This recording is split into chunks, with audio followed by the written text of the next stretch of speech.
This video introduces the idea of scanning inventory on the shop floor for manufacturing with standard time.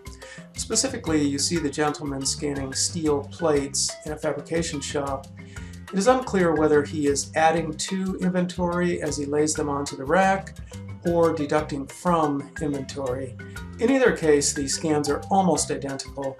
When you scan to deduct them from stock for use on the shop floor, you will get a time-stamped record of the event, so you'll know how much inventory was consumed and when it was consumed.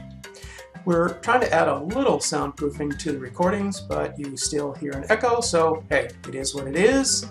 And we hope that this video will inspire you to try scanning inventory on the shop floor with standard time, in addition to employee time tracking for job status.